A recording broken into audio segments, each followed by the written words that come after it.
Metro rail উঠে তো চরম ভুল করছি দোস্ত। কে কি হলো আবার, কি সমস্যা রে? এটা দুটা সমস্যা লাগতো, মেলা সমস্যা। ক দেখি কি কি সমস্যা, আমার কাছে তো ফাইন লাগিচ্ছে, কোনো সমস্যাই মনে হচ্ছে না।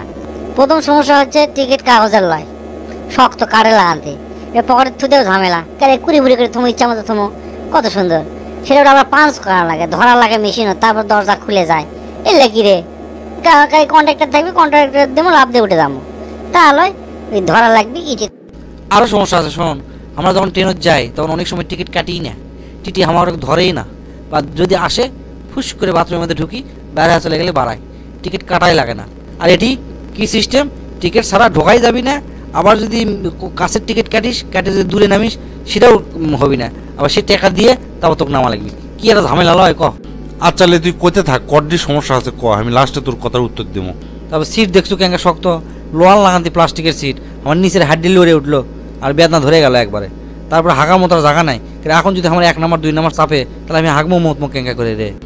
আমি মনে করেছি তোর মাথাতে না বুদ্ধি শুদ্ধি আছে, আসলে তোর মাথার কোনো বুদ্ধি নাই রে। কে রে, এটা হচ্ছে মেট্রো রেল, এটা শহরের মধ্যে চলে, এটা কি দূরের ট্রেন? কে রে, তুই বাসের চড়ে যখন মিরপুর থেকে ফার্ম গেট যাচ্ছিল, মিরপুর থেকে শাহবাগ যাচ্ছিল, কে রে ওটি পায়খানা আছে, বাথরুম করে পারছু বাসের মধ্যে, তাহলে এটি তোর 20 মিনিট 30 মিনিটের মধ্যে তুই পৌঁছে যাবো। তোর কৃষক তোর পায়খানা লাগবে। তারপর কোনো চটপটি আলা নাই, তার বাদাম আলা নাই, তারপর আমরা আলা নাই, এগুলো খামো না, খাতে খাতে যাবো, আরামে যাবো, বাতাস খামো আর যাবো।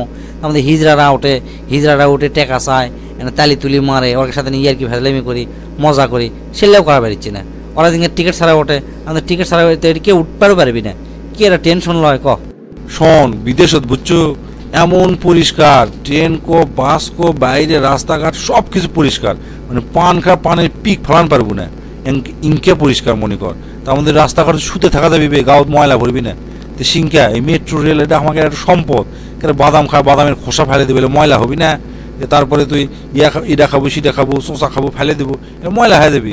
এগুলো তো আমাদেরই সম্পদ, আমাকেও কি যত্ন করে থোয়া লাগবি, বুঝিস না কৃষক। তারপর মনে কর আমরা হচ্ছে বাড়ি যাওয়ার সময় ট্রেনে ছাদের উপর চড়ে বাড়ি যাই, সেই মনে কর বাতাস, বুকের বোতাম খুলে দেই, সুদ থেকে ঘুমায়, সেই মজা করে ট্রেনে যায়। আর এটি ছাদের উপর ওঠার কোনো সিস্টেমই নাই, কি একটা ঝামেলা লয় ক। এ পাগলা, তোকে তো আমি কনই, এটা হচ্ছে একটা কারেন্টের ট্রেন, কারেন্ট দিয়ে চলে। এই কারেন্টটা হচ্ছে ছাদের উপর দিয়ে লাইন দেওয়া আছে, উপর উঠলে তুই কারেন্ট শট খামে উঠবো রে পাগলা। আর এটা তো শহরের মধ্যে কাছাকাছি, তোকে ছাদের উপর তো ওঠা লাগিচ্ছে না। তোর সব কথা শুনে বুঝা পানো রে, এটা খুবই একটা ভালো সিস্টেম করছে সরকারকে আমি অন্তরস্থল থেকে ধন্যবাদ জানানো, বুঝছো।